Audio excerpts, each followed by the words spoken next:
Assalamualaikum warahmatullahi wabarakatuh. Perkenalkan, nama saya Misbah Muthaharun.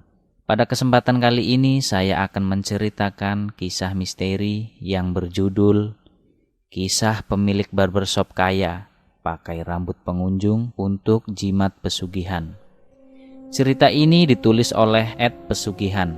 Kalian juga dapat mengunjungi pack-nya langsung ya. Yuk, daripada berlama-lama, langsung saja ke ceritanya. Secara berkala, orang seringkali mendatangi tempat potong rambut. Bagi mereka yang tak mau rambutnya gondrong, mereka rutin mendatangi tukang potong langganan mereka. Meskipun begitu, tukang potong tentu saja hanya mendapatkan penghasilan pas-pasan, mengingat kebanyakan tarif sekali potong rambut tak pernah lebih dari 20.000. Sehari-hari, Pak Ari menggantungkan hidupnya pada profesi itu. Membangun sebuah kedai di pinggir desa dengan peralatan yang sederhana. Sehari-hari, Pak Ari mendapatkan uang dari memotong rambut banyak orang. Namun, tak seyogyanya tukang potong pada umumnya. Profesi itu menjadikan Pak Ari hidup tak sebagaimana orang desa pada umumnya. Di desa tempat ia tinggal itu, ia telah membangun setidaknya 2 rumah, dan semuanya tergolong rumah yang mewah. Terlihat dari cara hidup sehari-harinya pula, segala yang dipunyai Pak Ari jauh dari yang dibayangkan orang mengenai seorang tukang potong. Kekayaannya melimpah ruah.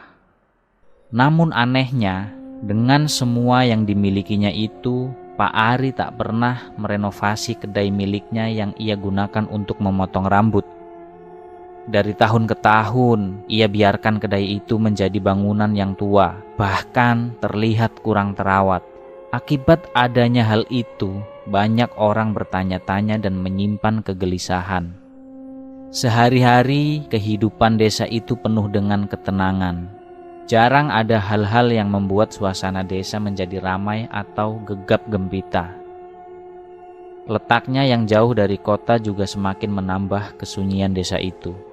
Namun, kesunyian itu berubah seketika waktu orang-orang mendapat kabar bahwa di pinggiran desa, kedai potong rambut satu-satunya yang dimiliki Pak Ari itu kebakaran. Orang-orang desa berbondong-bondong menyelamatkan kedai itu, menyiraminya dengan banyak air. Setelah semuanya selesai, betapa kagetnya orang-orang ketika mendapati mayat Pak Ari mati penuh dengan luka bakar. Kulit di sekujur tubuhnya mengelupas dan penuh dengan luka. Satu hal yang paling aneh dan membuat mata semua orang terbelalak. Rambut yang ada di kepala Pak Ari hilang seketika di mayat itu. Rambut itu hilang bukan seperti akibat terbakar oleh api yang panas, melainkan seperti dikupas dengan sengaja. Dan memang tampak hanya rambutnya yang dikupas. Bagi Pak Emil, seorang ustadz dan tokoh masyarakat desa di situ, kejadian itu memberinya banyak pelajaran. Tahu mengenai apa yang terjadi, ia memilih mengucapkan istighfar dalam hati dan tak membeberkan apa yang ia tahu kepada siapapun.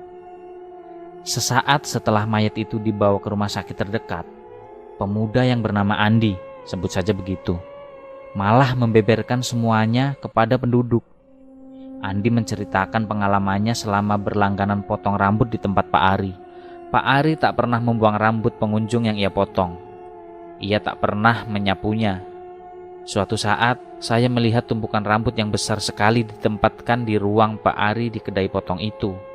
Di depannya ada berbagai macam sesajen, kata Andi.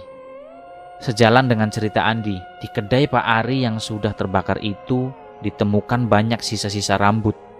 Hal itu terlihat dari baunya. Singkatnya, rambut-rambut yang digunakan Pak Ari sebagai jimat itulah yang justru mengakibatkan kejadian kebakaran itu. Berawal dari kejadian sekaligus cerita Andi itu, semua orang tahu apa yang dilakukan Pak Ari selama ini.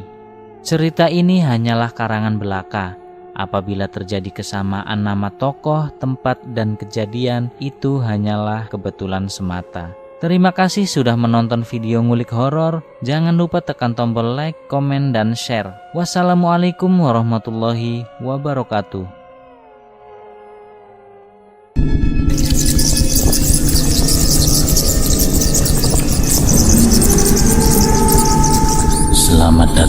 channel Ngulik Horor.